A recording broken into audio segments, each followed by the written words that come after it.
주님께서 여러분과 함께 또한 사제 영과 함께 마르코가 전한 거룩한 복음입니다. 주님 영광 받으소서.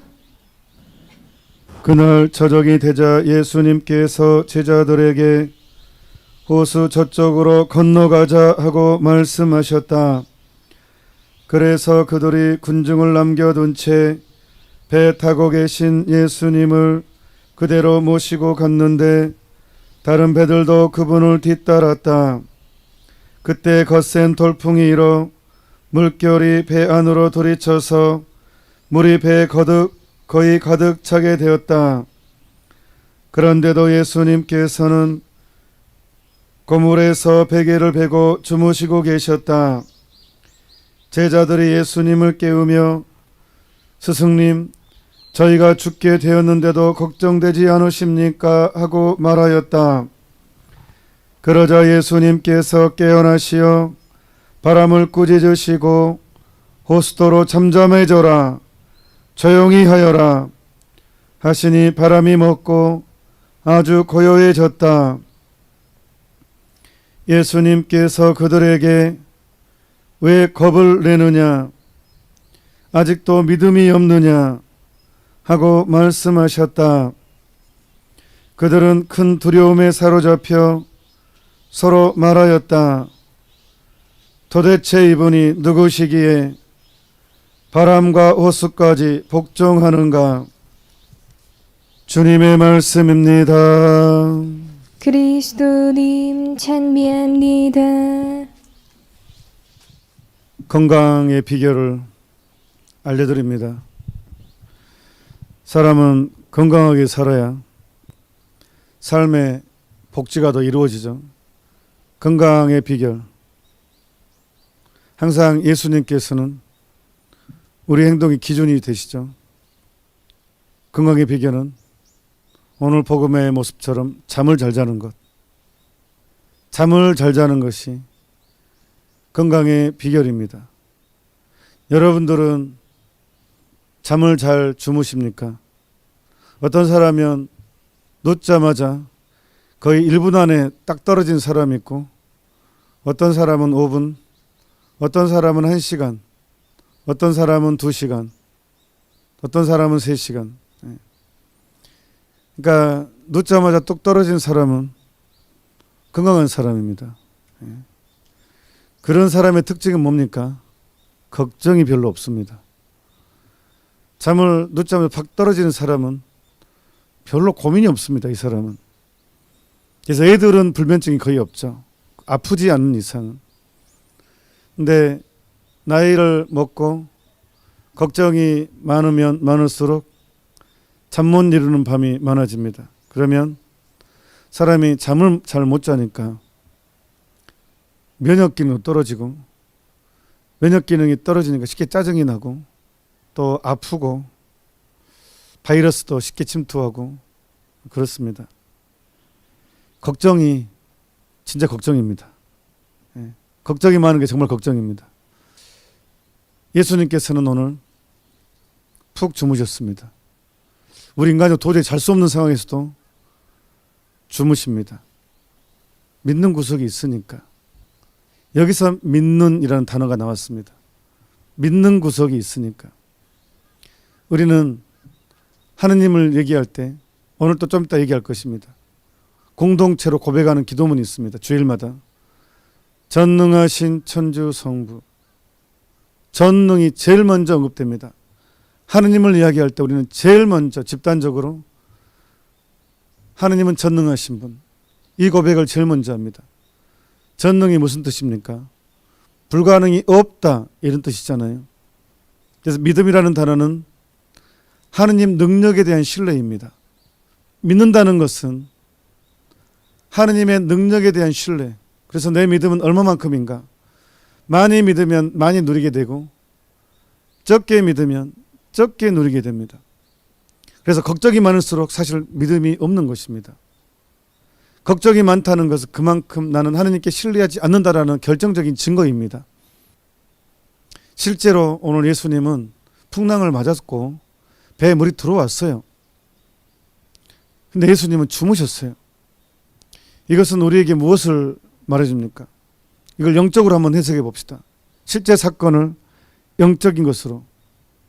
우리 인생에는 여러 가지 바람이 있습니다. 풍랑이 있습니다. 파도가 칩니다. 친구의 배신일 수도 있고, 사업의 실패일 수 있고, 가장 아꼈던 사람의 죽음일 수도 있고, 사랑한 사람의 죽음일 수 있고, 또 겪는 질병일 수 있고, 가난함일 수도 있고, 노후의 불안일 수도 있고, 경제적인 곤란일 수도 있고, 여러 가지 파도들이, 여러 가지 바람들이 내 인생을 이리 흔들고 저리 흔듭니다. 그런데 예수님은 주무십니다. 예수님은 우리 행동의 기준이십니다. 우리의 모델이십니다. 그래서 오늘 믿음을 다시 한번 생각해 보십시다. 예수님께서 오늘 또다시 얘기합니다. 아직도 믿지 못하겠냐고. 아직도 믿음이 없냐고. 신부인 저도 진짜 믿음이 없는 것 같아요. 다행히 계속 믿음을 청합니다. 믿으려고 노력을 합니다. 그래서 오늘 주제는 주님 저에게 믿음을 더해 주십시오. 제가 믿게 해 주십시오. 당신의 능력을 신뢰하게 해 주십시오. 그러기 위해서는 제일 먼저 해야 될 게 걱정하지 않는 것, 걱정하지 않는 것. 내 미래에 대해서도 걱정하지 않는 것. 걱정하지 않으려면 첫째로 용서에 대한 확신. 하느님이 나를 완벽하게 하셨다는 확신과 앞으로 그럴 것이라는 확신과 내 삶의 주관자라는 확신과 교리에 대한 확신, 즉 인생은 왜 있는가? 사람은 무엇을 위해서 태어났느냐? 사람은 하느님을 알아. 영원한 생명을 얻어 영원한 행복을 누리기 위해서 태어났다는 확고한 신념. 이게 제일 중요합니다. 인생의 목적. 내 인생의 목적은 돈도 아니고 자식도 아니고 남편도 아니고 아내도 아닙니다. 내 인생의 목적은 예수 그리스도이십니다. 왜? 그분이 내게 영원한 생명의 주관자고 그분이 내 생명을 사셨고 나는 그분의 이름으로 사는 거예요. 그게 생명입니다. 그러니까 내 인생의 목표가 확고하게 설정되어야 됩니다. 예수님이라는. 그리고 영원한 생명이 있다는 것. 영원한 행복, 천국의 구원이 내 인생의 확고한 목표가 되면 이제 좀 가지치기가 됩니다. 저절로. 좀 보입니다. 세상이. 인생이 보입니다. 교리 지식 없이는 신앙은 성장할 수가 없어요. 믿음은 성장할 수 없어요. 나는 왜 사는가? 하느님을 위해서입니다. 내 인생의 목표가 하느님을 위해서일 때 삶이 완전히 바뀝니다. 이제 믿음이 비로소, 그리고 걱정이 없어지게 됩니다. 걱정이라는 것은 나를 향해 있거든요. 나의 만족. 그러니까 애들 중에 칭얼대는 애들이 있죠. 아주 그냥 칭얼대는 애들이 있어요. 그럼 뭡니까? 나의 만족. 뭐 이거 해줘, 이거 해줘.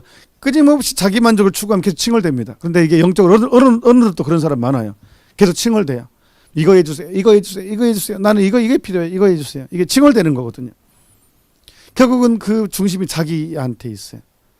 그래서 말하는 거, 우리의 목적은 예수 그리스도라고. 내가 아니라고. 그래야 내가 완성되거든요. 역설이에요, 역설. 나를 비움으로써 나를 채우는 거예요. 예. 나다가 또도가 되는. 예. 나다는 무, 또도는 전부. 나를 비워야 전부가 채워지는 하느님이 내 안에서 활동하시는. 그래서 믿음은 확고한 의식, 그러니까 인생의 목표, 삶의 인생의 이유에 대한 확고한 선언이 필요합니다. 사람은 무엇을 위해서 태어났느냐? 사람은 하느님을 알아 영원한 생명을 얻어 영원한 행복을 누리기 위해서 태어났습니다. 가톨릭은 죽음 너머의 삶을 봅니다. 이건 어마어마한 것입니다. 죽음 너머의 삶이 있다는 것, 죽음이 끝이 아니라는 것. 그러면 완전 인생의 지평이 완전히 새롭게 열립니다. 거기서부터 이제 믿음이 시작됩니다. 이제. 그리고 걱정하지 않는 것부터 이제. 그 모범은 어디서 배웁니까? 구약 성서에서는 아브라함이 제시합니다. 아브라함을 우리는 믿음의 조상이라고 얘기합니다. 믿음의 조상, 엄청난 호칭입니다. 아브라함은 하란이라는 곳인데 지금 이라크, 이란 그쪽 티그리스강, 유프라테스강 이쪽 4대 문명 발상지 근처에 농경 문화에 그쪽에서 굉장히 부유한 집 자식입니다. 종도 많고 동물도 많고 낙타도 많고 땅도 많고 남부럽지 않게 완전 잘 살고 있는데 하느님이 그 인생에 개입합니다. 그러면서 하시는 말씀이 떠나라요. 떠나라. 사막 쪽으로. 당시 사막은 강도도 있고 짐승도 있고 그냥 거의 죽으라는 소리하고 똑같은 모든 것 다 거의 뭐 포기하라는 떠나라요. 떠나라. 아브라함은 그 음성을 믿습니다. 내가 믿는 하느님의 음성을 확실하게 믿습니다. 그래서 순종, 그래서 믿음을 키우는 것 첫 번째 순종입니다. 내 믿음이 성장하는 것은 권위에 대한 순종. 그게 믿음을 성장시키는 것입니다. 내 뜻을 포기할 줄 아는 것. 이게 옳다고 여겨지면 지금 여기 사는 게 맞아요. 내 삶에 하지만 떠나라는 그 소리에 떠날 수 있는 것, 헐벗음을 각오하는 것. 그리고 떠납니다. 자, 이 순종 안에서 믿음이 이제 확 성장합니다. 그리고 더 큰 시험이 있죠. 아들까지 바치래. 늙음하게 얻은 아들을 바치래요. 아브라함한테. 이삭을. 보통은 이건 양보 못하죠. 다른 건 다 양보할 수 있어. 다 그래 할 수 있어. 근데 아들을 바치래. 제물로. 그것도 내 칼로 심장을 찔러서 그거를 내가 진리 장작을 올려서 내가 죽인 아들을 제물로 바치래요. 이건 못하죠. 다른 것은 내가 다 할 수 있어. 그것도 늙음하게 얻은 아들. 차라리 나를 바치라면 좋아. 오케이, 감사합니다. 나를 차라리 바치라면 좋겠어. 근데 왜 아들을 바치라고 해? 나는 이미 나이도 다 뭘까 하면 70이 넘었고 이제 살 만큼 다 살았는데 왜 이제 열 몇 살짜리 아들을 바치라고 하냐고요. 10살이 됐나? 몇 살이죠? 그것은 기억이 안 나네. 아무튼 이건 못하죠. 이것은 다 할 수 있어. 다. 죽으라면 죽을 수도 있었어요. 그런데 어떻게 아들을 바치라고? 당신 하느님 맞냐고? 당신이 전능하신 하느님 맞냐고? 하느님 사랑이나 사랑 맞냐고? 따질 수도 있어요. 하지만 믿습니다. 그리고 실제로 죽이려고 합니다. 아들을. 아버지 왜 이래? 아들아 미안하다. 그런데 천사가 개입하죠. 천사가. 너의 믿음이 얼마나 대단한 줄 알았다. 이게 믿음이라는 거예요. 순종. 그래서 아브라함은 믿음의 조상이 됩니다. 그리고 또 어떤 일이 있습니까? 믿음을 성장하기 위한 두 번째. 첫 번째 순종이었죠. 두 번째는 욕심을 좀 비워야 돼요. 욕심 많은 사람이 믿음이 성장할 수는 없습니다. 욕을 비워야 됩니다. 이게 그래서 신앙은 전쟁이에요. 욕과의 전쟁입니다. 욕심으로부터 탈출을 하지 않으면 믿음은 성장하지 않습니다. 일단 물질 욕. 자, 아브라함하고 족하고 이제 떠나가지고 어느 정도 또 좀 세력이 형성됐어요. 또 열심히 또 축복도 많이 받아서 이제 성서적인 표현으로, 구약성서의 표현으로. 그래서 조카 롯인가요? 땅을 딱 줬는데 이쪽이 굉장히 기름져. 이쪽은 척박하고. 근데 아브라함이 조카한테 겁나게 잘해가지고 내가 좀 나이도 많고 또 늙었고 그러니까 내가 요쪽 가질게 하지 않습니다. 먼저 조카한테 한참 어린 조카한테 조카야 네가 먼저 골라라. 양보합니다. 욕심이 없어요. 그러니까 조카는 여지없이 기름진 땅 그쪽을 딱 챙깁니다. 아브라함은 속으로 저런 썩을 놈 하지 않습니다. 그냥 롯도 그래 그 삼촌 좀 그래도 이쪽이 너무 좋으니까 좀 다시 좀 선을 그어서 반반 해가지고 좀 하지 않을까? 그런 말도 안 합니다. 그냥 딱 그쪽 딱 기름진 땅 딱 챙깁니다. 아브라함은 아무 말도 하지 않습니다. 그냥 그래 너 그거 해라 하고 그냥 양보합니다. 기꺼이 양보합니다. 우리는 상처받죠. 이게 상처죠. 다른 거 건드려도 돈 건드면 용납 안 하죠. 지금 통장 건드는 것은 용납 못 합니다. 아무리 친형제 아무리 가까워도요. 금전적인 손해에 대해서는 용납 못하죠. 이 시대에는. 내 혜택 금전적인. 그래서 우리가 유산 때문에 얼마나 많이 싸웁니까? 피 터지게. 철천지 원수가 돼버리죠. 근데 아브라함은 조카한테 양보합니다. 그래, 다 가져라. 먼저 선택해라. 그리고 다 가져라. 그리고 척박한 땅을 선택합니다. 또 그것이 대박이었습니다. 또 뒤에 보면 되게 스토리가. 그래서 아브라함은 참 대단하신 성조입니다. 믿음의 조상. 그래서 믿음 얘기할 때는 먼저 아브라함 얘기합니다. 그리고 이제 신약에 와서는 믿음의 완성 누굽니까? 믿음의 이제 아브라함은 믿음의 조상이고 이제 믿음의 완성, 믿음의 모델 누굽니까? 성모님. 그래서 우리는 이제 완벽하게 성모님 안에서 믿음의 완성을 봅니다. 이 몸은 주님의 종이오니 그대로 제게 이루어 주소서. 이제 완전한 주님의 노예 정신은 우리의 믿음을 완성시킵니다.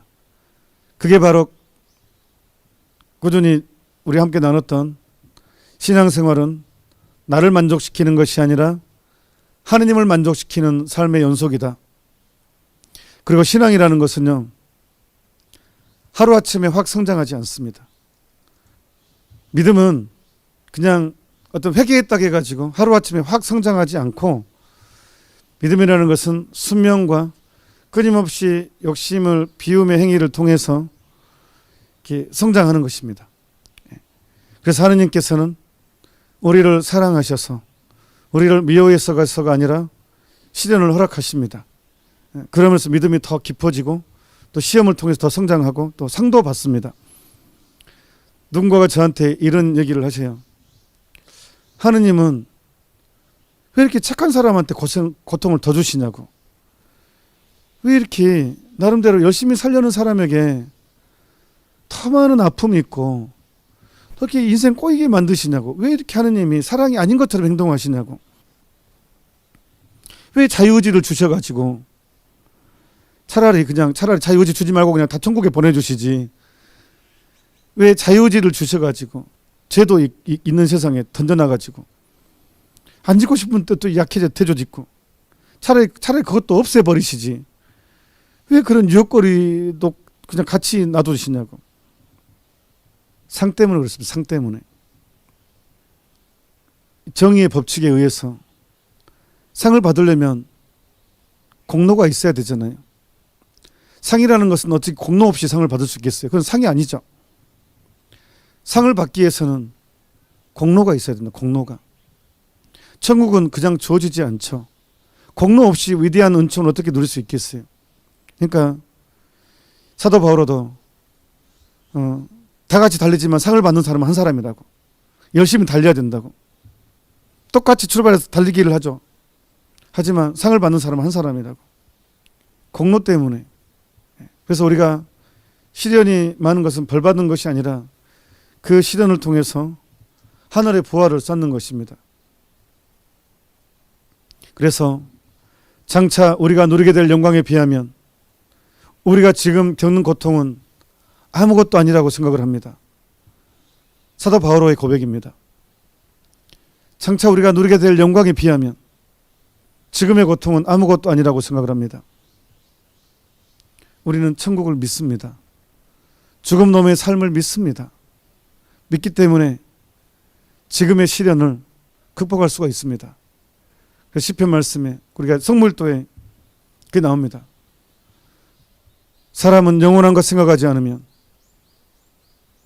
죄짓기 마련이라고 해서 세 번째, 이제 믿음을 키워내가는 세 번째는 이제 영원한 생명에 대한 그림입니다. 끊임없이 내 몸은 지상에 있지만 영원한 생명에 대한 그림을 키우면 키울수록 지상에서의 삶을 잘 살게 됩니다. 첫 번째 순명이었고, 두 번째가 뭐였습니까? 욕을 비우는 것. 특히 물질욕. 욕망은 다 연결되어 있지만, 세 번째는 영원한 생명에 대한 그리움을 키우는 것. 이것은 아브라함을 통해서 성모님을 통해서 구체적으로 배울 수가 있고, 이제는 마지막으로 믿음을 키우는 네 번째 방법, 성인전을 읽읍시다. 확실한 모범입니다. 그리고 힘을 받습니다. 성인들의 삶을 보면 우리도 가능해, 나도 이렇게 살 수 있어 라는 용기가 되고, 또한 성인들의 통공이 있습니다.